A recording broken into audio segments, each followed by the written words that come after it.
In the ninth century, Europe was in the throes of the Dark Ages in the West. However, civilization continued in the Eastern Roman Empire.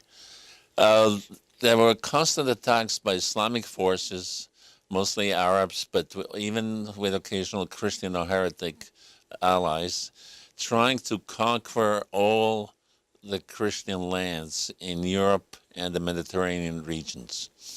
And by the middle of the ninth century, most of what had been Christianity in the Christian world had been conquered by Islam and was forced to accept Islamic rule. The old Roman Empire capital of Rome, uh, the papacy was holding on as the only power, but Rome itself was cut down tremendously in population, had no real army, no real navy, no anything to even come close to what they had been previously. The only superpower in Europe was the Eastern Roman Empire with its capital of Constantinople. Constantinople was the center of the cultural world, center of culture, of military power, economic power, of arts, sciences, learning. It had the first hospitals ever founded anywhere in the world. It had the first university, University of Constantinople, and the hospitals and the universities were supported by a succession of emperors for centuries. It was a combination of Rome at its height and you might say Washington, D.C. and London and Paris thrown in. There was nothing that could compare to it. They had a population of about 1 million people as opposed to the biggest population of London in that time was about 20,000.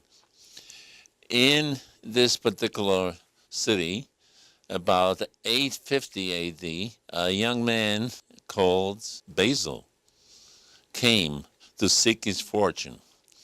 Basil was about 20 years old at that particular time, and he and his whole family had been enslaved by the Bulgarians, who were at that time mostly pagan.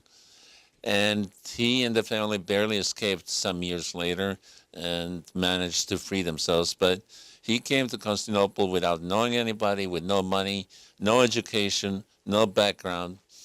And in fact, he was so poor that he was homeless and actually slept in the streets of Constantinople for at least a short time.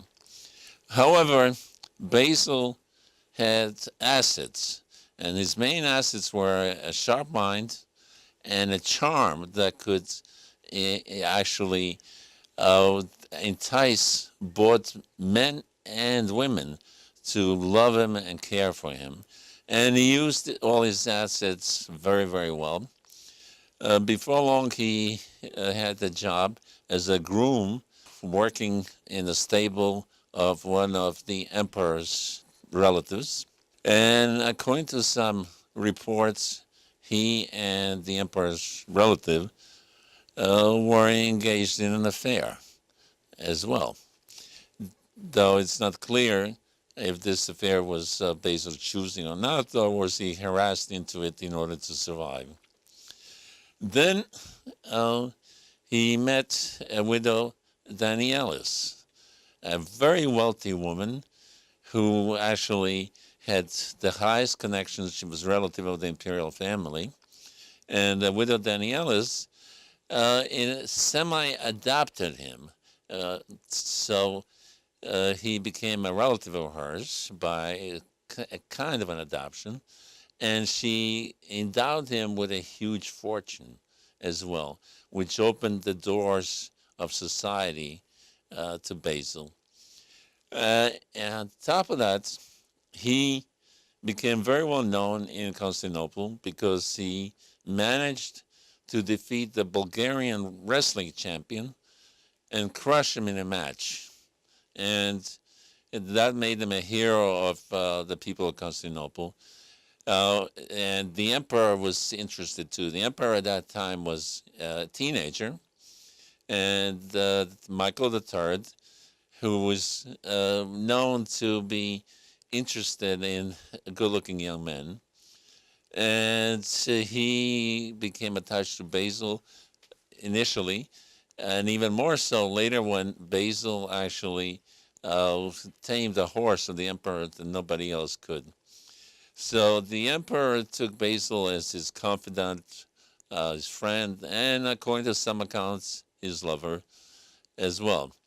Basil was ambitious to rise in Constantinople, and some couple of years later, he actually persuaded the emperor that he was being threatened by his uncle Bardas, who wanted to eliminate him and take over the power. Michael told Basil to go out and to execute Bardas because he was charged with treason, and Basil did that. Meanwhile, Michael had told Basil to divorce his wife and marry a former mistress or alleged mistress of the emperor. Probably alleged because the emperor really doesn't seem to have been very much interested in women. Her name was Eudokia Ingernia, and Basil married the Eudokia Ingernia as well. So after he married Ingernia, and after he actually killed Bardas, and the emperor believes saved them from a conspiracy, the emperor made Basil co-emperor of the Eastern Roman Empire, co-emperor. And also for a short time, they still have kept a relationship together. Then Basil found out that the emperor, who was somewhat flighty, was losing his affection for him, and he took up another lover, you might say, called Basilius. And Basil was apparently afraid that would end his career, because the emperor was known to just promote people who he was having affairs with at this particular time. So Basil actually organized and participated in the murder of Emperor Michael III and Basilius, who were sleeping together. Basil, his father, some of his relatives and friends came and killed the emperor in the middle of the night, and pretty brutally killed him as well. So since the emperor had already made Basil co-emperor, Basil immediately became the sole emperor of the Eastern Roman Empire in 867 AD. So we have this person now, peasant from Macedonia, who now was the ruler of the empire. And there was a strange thing that happened. He seemed to have actually totally changed once he became emperor. When he was crowned as sole emperor, he actually said that he is devoting his rule to Christ and to service Christ, and he seems to have kept that decision very well for all the years that he was emperor. He became a huge protector of the church, Orthodox Church, built many churches, like the Church of Nea Ecclesia, which was the biggest church since the Hagia Sophia.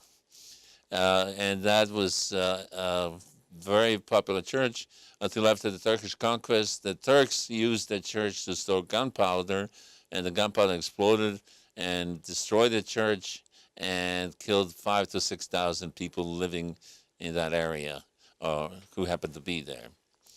However, Basil also renovated the Hagia Sophia itself, which had been seriously damaged by an earthquake. And he spent a huge fortune to renovate it. He also built other churches as well. And he became a huge exponent and missionarizer of Orthodox Christianity as it was at that time. He supported the missions and the work of Cyril and Methodius. And in fact, Methodius himself came to Constantinople, was welcomed by Basil, and he was given money and helped to organize many missions to the Slavs especially.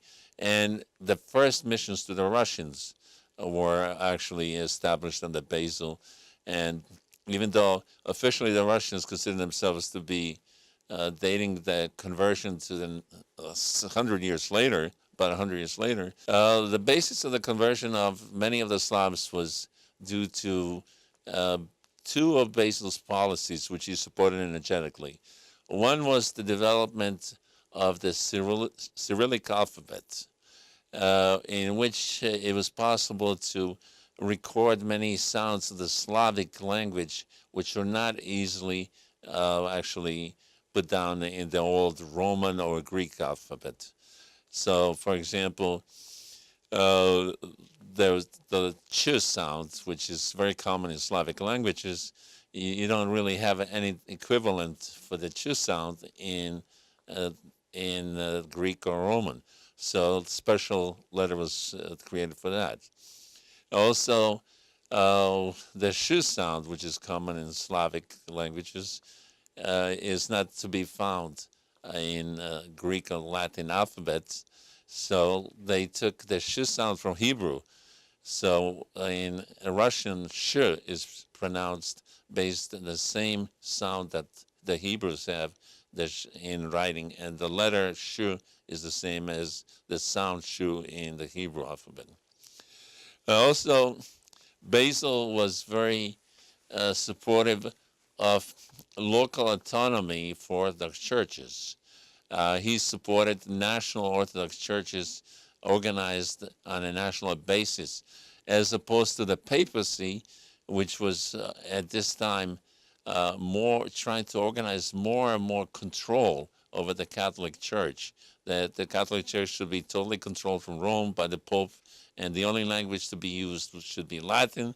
But in the case of Basil, Basil was very open to the use of native languages in liturgy and church ceremonies, which led to actually a number of new conversions besides some of the Russians around Novgorod. But the main new one that Basil is generally considered responsible for was the conversion of the Bulgarians. The Bulgarians who had been pagans and who had imprisoned Basil and his family actually decided to accept the Orthodox view of Constantinople as it existed at that particular time. They accepted that their religious leader would be the Patriarch of Constantinople, and Basil would be the emperor over the Bulgarian rulers. Also, many of the Serbs and the Croats had not previously converted, but due to Basil's support of the missionary activities, many of the Croats and Serbs now converted. The Serbs converted to Orthodoxy, and some of the Croats did too at first. But later on, there were political changes which led the Croats to become Catholic instead of Orthodox. Besides helping to build up the church and creating a multitude of converts and new churches, and sending actually the first bishops to the Russians in Novgorod, Basil also went on the counter-offensive against Islamic conquest. He organized the first major effort to throw back Islamic conquest. Islam had conquered, actually, as I said, most of the Christian world, but now Basil made an alliance with the Holy Roman Empire to throw back Islam, and they attacked Islam in many areas in which they had actually been able to conquer before. So they were victorious in many of these areas. They expelled the Islamic rulers of much of southern Italy, including the city of Bari in southern Italy and other places in southern Italy, which now became part of the Byzantine Empire for quite a while. They also were able to evict Islamic rulers from parts of the Euphrates region, which is now Iraq. They, for a number of years, they freed Cyprus from Islamic rule as well.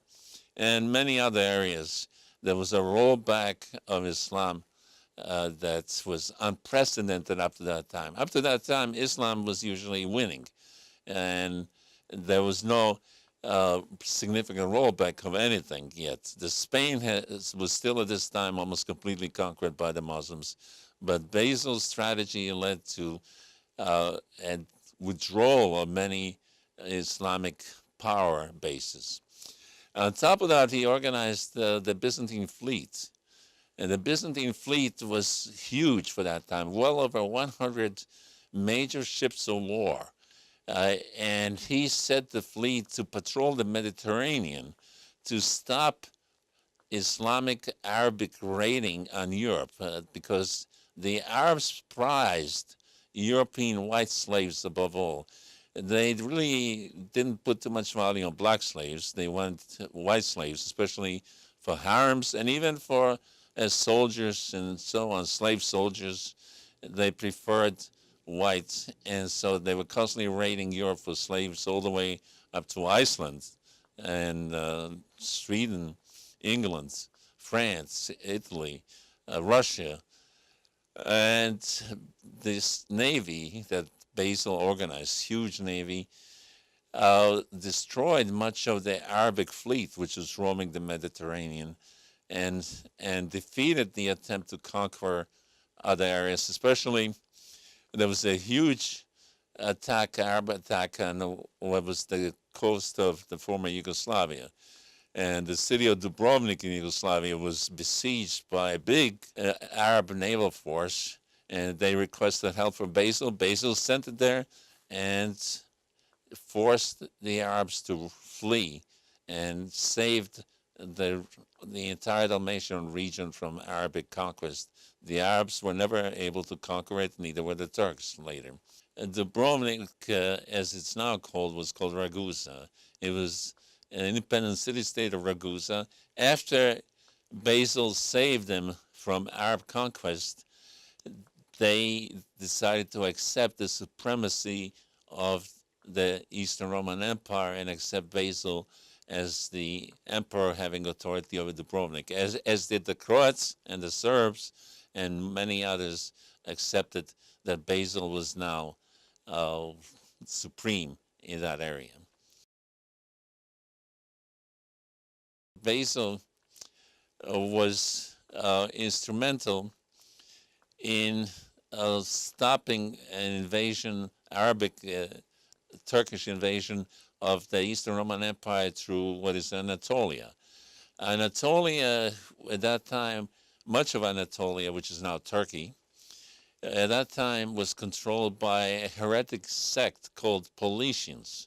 The Paulicians believed in a kind of a strange view of Christianity, no churches, no priesthood, a very limited religious ceremony, austerity, but they were violent, and they joined, and they had an army, and they joined the Arabs in trying to conquer, and some of the other Islamic attackers, the Paulicians joined them in trying to conquer the Eastern Roman Empire, and they were actually not too far from Constantinople itself when Basil sent a big army that crushed the Paulicians, and the Paulician threat was eliminated forever.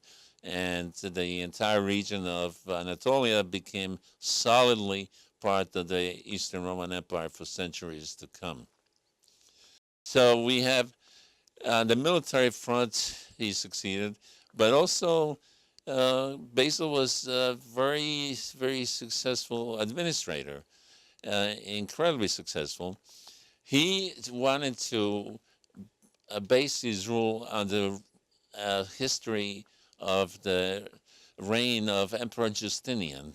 He idolized Emperor Justinian, and he actually, one of the reasons he went into building churches was because Justinian did that.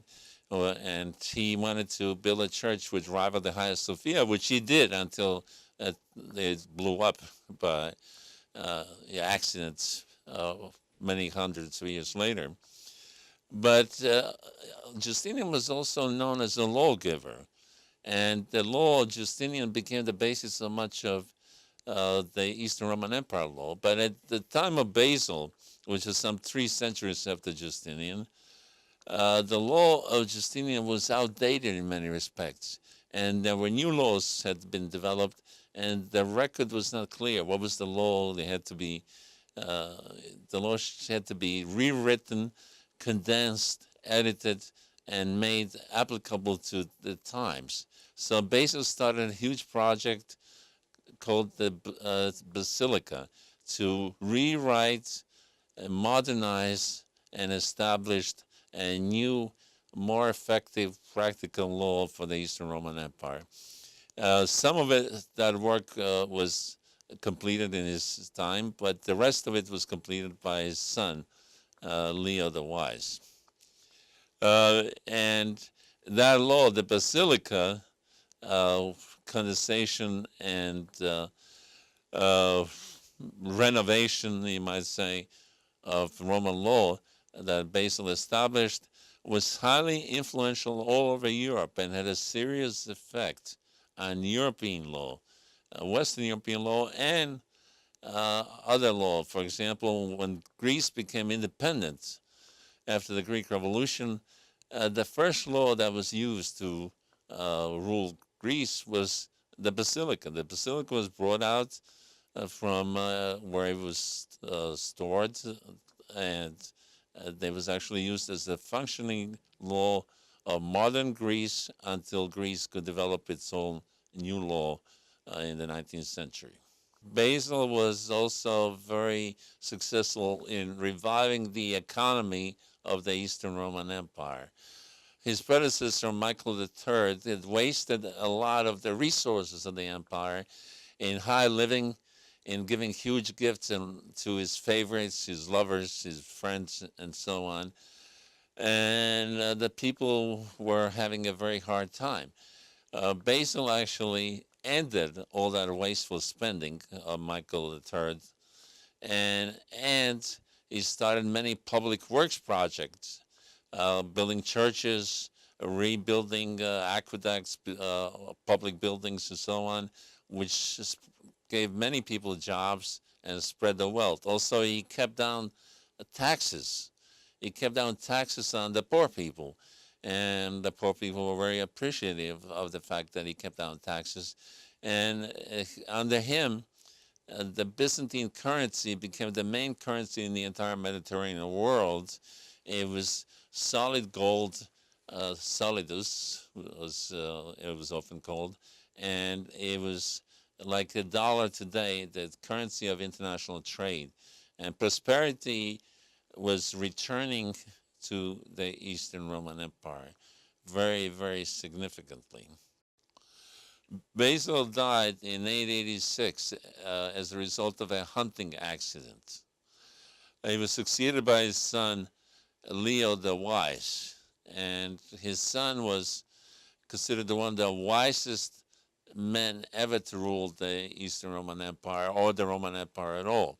He was like a philosopher king. He also wrote many liturgies and songs that were used in church ceremonies.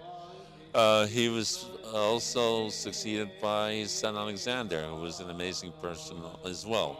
Another son was Saint Stephen of Constantinople, who became Patriarch of Constantinople, and his 3 daughters by Eudokia in Garnia were all nuns, all became holy nuns. So, issue to be considered as a final mystery is how did the man who started off as a murderer and selling his body, basically, become such a great emperor who helped actually to save the Eastern Roman Empire? Eastern Roman Empire was on the way to collapse when Basil took over, attacked from the outside, rotten and corrupt from the inside. How did a man like that manage to become so successful? How did he manage to have such amazing children that one of them is considered a saint and the other one is a philosopher king three daughters and nuns. That is a mystery which has never been fully explained. Maybe it was a divine revelation, change of Basil. Maybe it was through his wife, Eudokia and Gernia, who was beloved by her children and who had come to be considered almost saintly by her progeny. You might compare Basil to King David, who started off as a murderer and a deviant in a number of ways. And later on, David became a great king and is considered to be a saint. But actually, Basil is not considered to be a saint, but he is considered to be a savior of the Eastern Roman Empire and a savior of much of Christianity, and one who spread Christianity more than anybody else other than Constantine himself.